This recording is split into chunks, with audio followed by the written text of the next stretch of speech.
Nous devons vraiment le dire de tout notre cœur. C'est une église particulière et c'est une église phénoménale. Que nous arrivons à passer ces 25 matins dans cet environnement hostile de la méchanceté, de tous les mots que tu ne m'aimes pas entendre, et assassin, meurtrier, et à soutenir votre pasteur, ça nous touche énormément.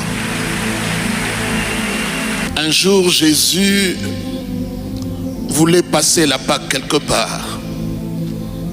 Il envoie ses disciples et leur dit: allez à Samarie, demandez le logis à quelqu'un parce que nous aimerons bien passer la nuit. Je parle bien de Jésus qui n'avait pas de maison dans cet environnement, donc il envoie ses disciples. Ses disciples arrivent, ils ont rencontré un monsieur impénitent, méchant, mauvais, c'est un Samaritain.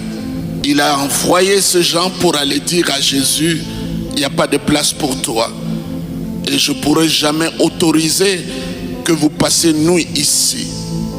Lorsqu'on rapporte ça à Jésus, lui qui est le créateur de l'univers tout entier, la terre c'est son marchepied, une créature refuse de lui donner un endroit pour se reposer et mettre sa tête. Alors les disciples étaient très fâchés. Comment cet homme se prend le kilo? Jésus qui opère de miracles, qui guérit, qui ressuscite, et ces pauvres Samaritains refusent que le maître et nous puissions y avoir un endroit pour passer la nuit. Alors ils ont fait une proposition. Il dit: Jésus, invoque seulement le feu du ciel et embrasse cet homme et toute la ville. Apôtre, c'est ce que nous sommes en train de vivre, juste à cause de l'argent, de telle chose. Les gens décident de brûler toute cette œuvre ici. Na lingala na koloba po ba pimeli bango esika ya kolala, balingi mboka nyonso esika.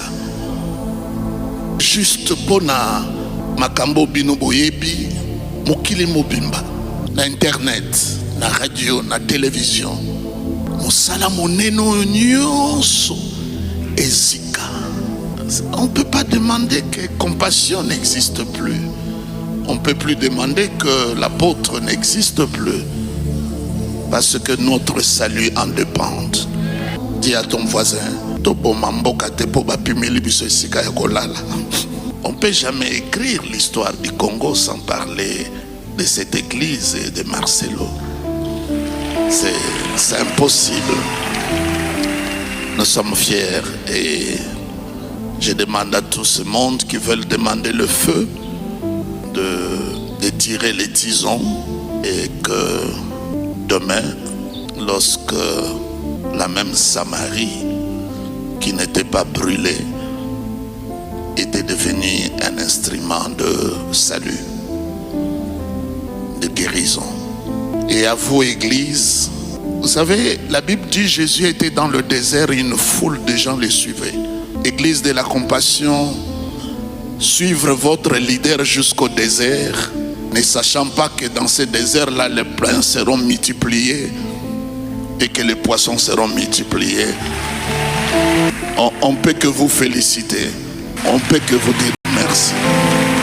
Et nous demandons à tous nos membres, partout où ils se trouvent, d'imiter votre exemple, de suivre le leader, même dans le désert. Et le fait que vous l'avez suivi dans ce désert de médisance, de calomnie, de méchanceté, que Dieu multiplie vos pains et vos poissons. Alléluia. Vous comprenez pourquoi on prêche bien?